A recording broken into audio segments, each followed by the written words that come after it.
Hey,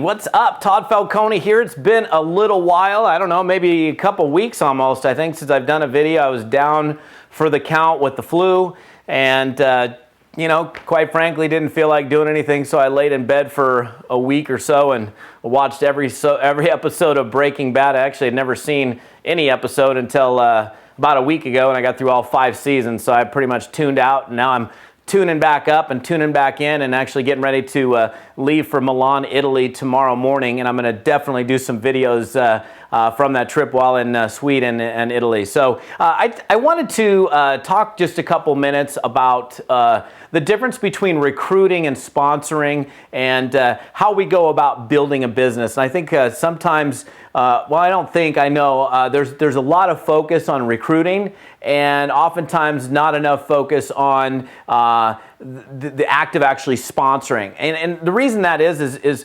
the biggest challenge most people have in this business is being able to essentially effortlessly, and I mean that, just of course it requires effort, but making recruiting easier for most people. Because unfortunately for a lot of people, recruiting can be an awful big challenge.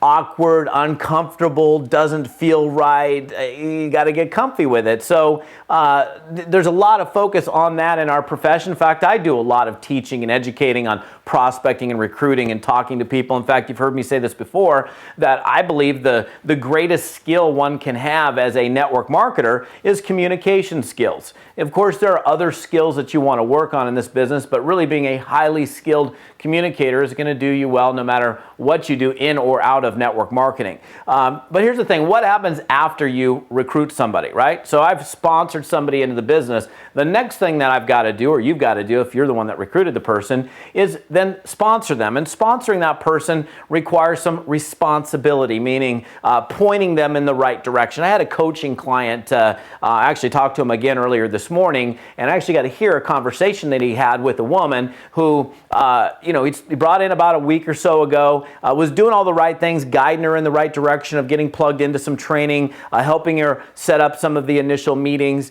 And in this case, this woman, clearly showed through her actions that she wasn't ready. And she was negative. She was kind of, everything she had to say, even in the call, was just showing me, okay, I'm not ready. And so that's the thing that I want you to think about when you're sponsoring somebody or when you sign somebody up. Because here's the thing, I've signed people up and never saw them again. Where'd they go?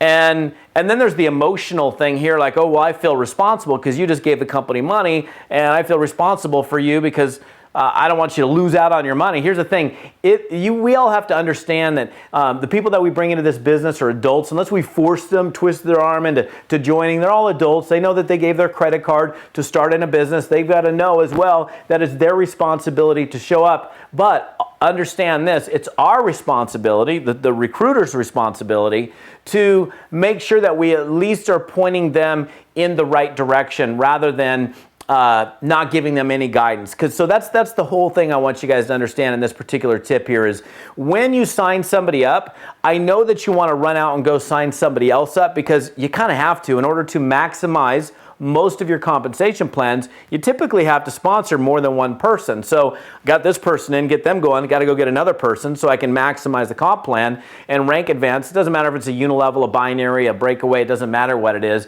You still got to do the activity in terms of recruiting more than one person to rise in rank and grow your organization. Just don't forget the importance of working with that person and helping them to get going. And so for me in starting somebody, it's showing them, leading them into some training immediately. And by the way, I'm looking to get feedback from them to see, hey, what are they doing? Are they showing me through their actions that they're ready? Because if they're not ready, I am going to go find somebody else and start somebody and sponsor that person and begin working with an individual that is ready.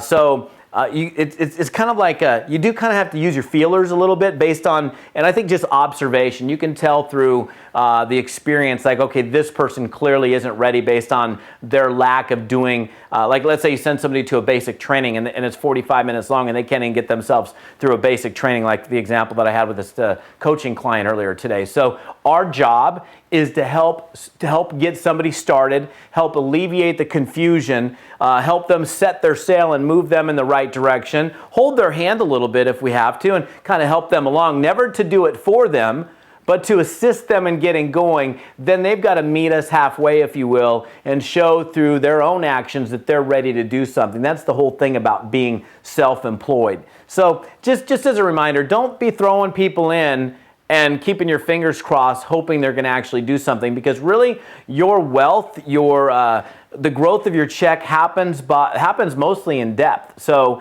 the more you work with somebody and help somebody build an organization, that's where you're going to find some of your best people. You may find some of your best people on your front line, but there's going to be a bigger likelihood that you're going to find some of your best people in depth because you're willing to work with some of your frontline people and help them create some other activity. So a little bit longer video, but you know what? I haven't talked to you guys in like a week or so. I missed 2 conference calls in a row. I'm going to be doing my next conference call from Milan, Italy, and hopefully have some really cool backdrops for the next few videos I'm doing. So I'm going to go finish packing, and we'll see you real soon on another video. Todd Falcone, we'll see you. Bye-bye.